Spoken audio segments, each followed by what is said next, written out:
Hello everyone. Today I'm going to be swatching and giving some first impressions of this Holbein palm box. This isn't going to be a review per se, this is going to be a first impressions and swatching, and then I'm going to share a little color mixing at the end. But it's enough that I think if you're tempted by these, you can see some pros and cons and come to the conclusion for yourself if you need these. I had actually unboxed this on my previous haul video, and I was pretty impressed with the overall box itself. Okay, so I've removed the packaging. It was well packaged, and then it also comes with this little swatch chart. It is on watercolor paper, but it's very thin, looks like hot pressed watercolor paper, and it has some writing in Japanese, but it also has the actual paint numbers, it looks like. So the actual box is lovely. It is a red metallic. I don't know if the color's coming through okay, but it's like you would see on a beautiful red car. It's that kind of metallic. So it's absolutely gorgeous.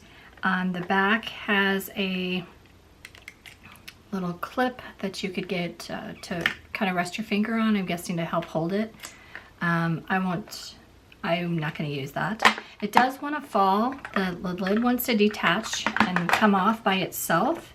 And I'm not sure if it's because I didn't put everything quite back. Let's see if it snaps. That could just be my error of not putting everything back. Let's see if it stays on without that. The actual lid is loose. It's loose. It's not really on there tight, so you will want to hold it from the bottom. But it is gorgeous, and it does feel like a good quality plastic. It doesn't feel really cheapy. And then it comes with these two inserts that you basically build your own portable palette. They're really easy. It's got little notches, and you just push it on the side and it stays. And the way the picture had it, you would put it on top, but I wouldn't use it that way. I would want it down here. So it does allow it to have notches to put it on either place. So you just pop it on and then use that as a palette to paint. You also could use this as a third mixing area. So you have endless mixing opportunities. It comes with a brush. It is a mirrored silver brush. It's very lightweight. It's much more lightweight than I thought it was going to be, and which makes it feel a little cheapy to me. It's a synthetic travel brush that you just pull out and pop together, and then you could go ahead and paint. I do like that. See how this is mirrored? It's just beautiful. So they've really put a lot of time and effort into designing this box. I'm very impressed by that. And now we will try the main attraction, which is the paints. So this set comes with Imidanzolone yellow. I have no idea how to pronounce that. I've never heard of that kind of yellow. Vermilion hue, permanent alizarin crimson, dioxazine violet, Prussian blue, cobalt blue pale, viridian hue, sap green, yellow ochre, burnt umber, burnt sienna, and ivory black. And these, while you can pull them off, they're not like you can tap them. They're not going anywhere, yet they're easy to remove. And so I did really like that. So this is like see the palette empty, and I hope that's coming through. It is really pretty, and it's kind of like a jewelry box for your paints. So I love that. I love how thoughtful they were to that. And I'm not sure if it has a magnetic quality or something. When I first started watercoloring, I was emphatic about labeling them and putting a magnet on the bottom because I like to switch them out a lot. So let's see. Yes, they are. So that, I love that. So you can put a magnet on the bottom of them. That's awesome. I love when companies do little things like that just make it a little more versatile.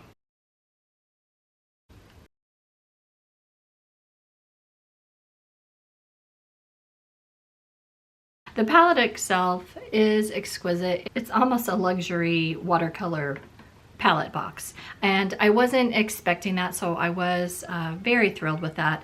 The perfection of Holbein, I don't know if this is coming through, but the actual pans each have their name on it, as well as fully readable color and the number that they put on there, all the information, as well as a magnet on the bottom. So those were all really good discoveries. The paints themselves re-wet lovely. I didn't find them overly opaque. Here's some footage of the, I did swatch them over, and I thought they were going to be more opaque than they were actually. Because that's what I had always heard, that they're opaque. I need to test them against other brands, which I haven't done. I could get 8 more half pans in this set. So when I find new colors from Holbein that I like, I will make sure and do that. One thing that I have lucked so far is that none of this has stained. I've used all the colors, even the phthalo green, and it's not stained. And I'm not gonna lie, that makes my little heart happy. But right now I'm just gonna swatch them out for you so you can see all the lovely colors.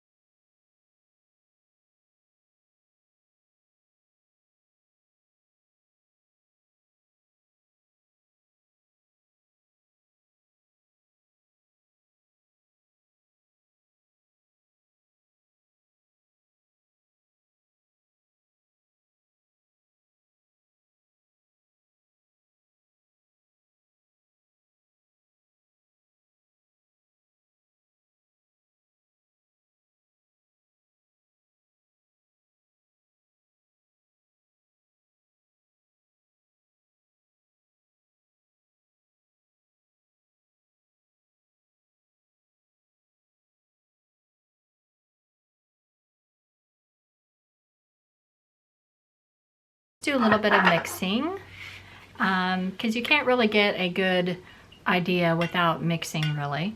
So first I'm going to try some yellow mixes. So I'm going to put some yellow in each of this.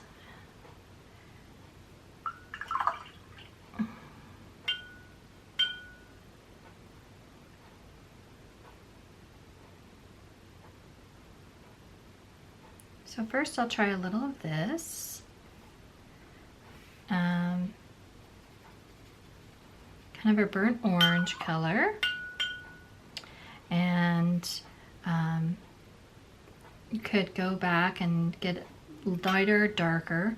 Then we'll try a little, we've got enough brown, so I would never do that. But I would use the blue. So let's try and get some greens. Nice green.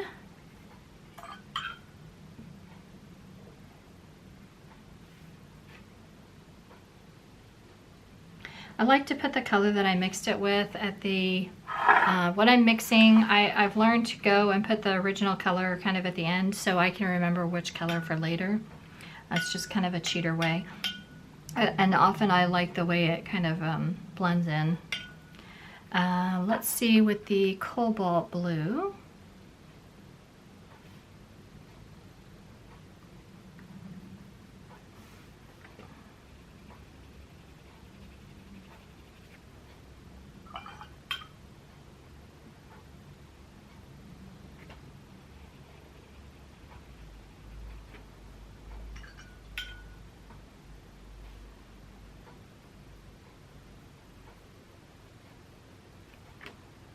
And a really bright grass green.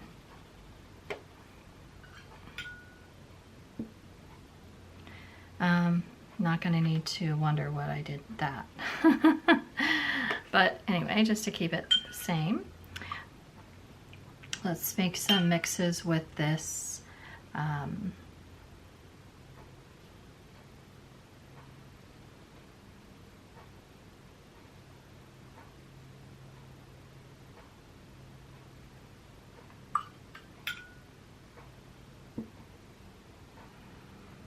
So we add a little bit of this. Oh, that's pretty. That's pretty. There's my color. Oh, I didn't get it on there. Um, so I'll have to play with that more, but that's a pretty magenta. So that was using this violet that really pretty. Okay, and then let's see. Let's do some of the ultramarine. I think this was, of course, that's going to be a very good mix. Very deep purple, really pretty.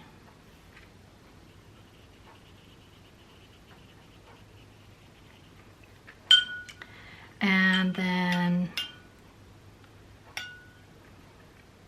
cobalt blue.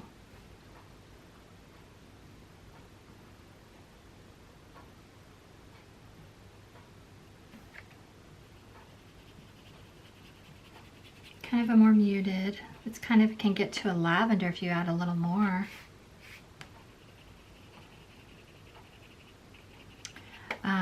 Well, I put the so that was with the cobalt blue, and then let's see. So let's see how much it. Let's do just a little bit more. So then we can try with the green and see what we get with that. So it should kind of probably get it. If we do the sap green, let's see what we get. Should be a brown, yep. Okay, so you get a brown. Not that I would need any more browns with this set. I have enough, but it's nice to know that the color, sometimes it's the litmus test to know that you're having a,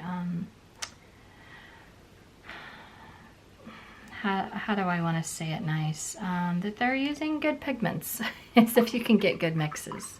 Because if they're crappy, cheap paints, a lot of times you don't get good mixes. So I think I'm going to put this on the side so I can remember this.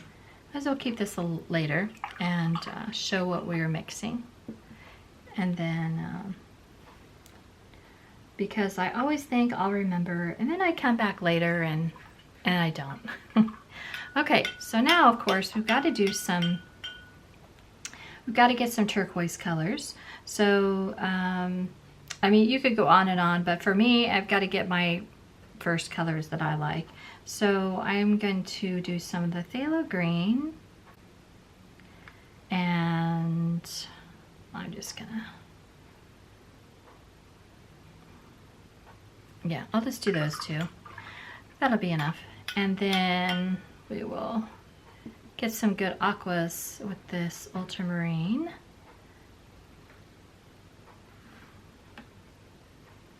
It's going to be a really nice dark teal.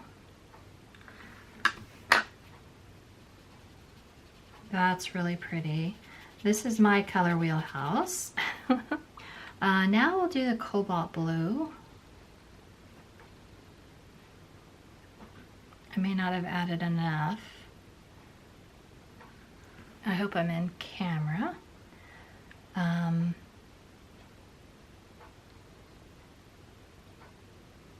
But yeah, this mixing area is really lovely. And I don't usually like mixing on plastic, so I'm pleasantly surprised. Okay, I'm swatching on the back of some Arches watercolor paper, like a throwaway one. That's really lovely. Okay, so that was the phthalo green with the cobalt blue. Be nice for some oceans and such. Okay, what else should we try?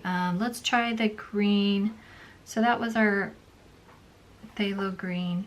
Let's test out this green and see what kind of colors we can get with this green. So I'll put some green. This is a sap green, and it's probably, I'm guessing it's going to be multi-pigment. So let's see what we get when we mix it with the ultramarine.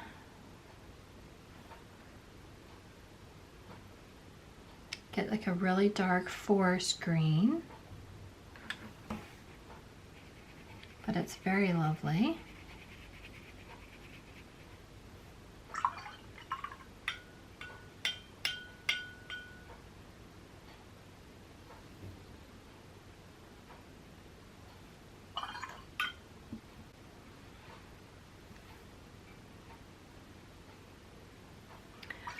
And then let's do one more. What should I do? I guess I'm just too tempted, so I'm gonna have to do the red because I'm just too curious of what these two are gonna balance out to.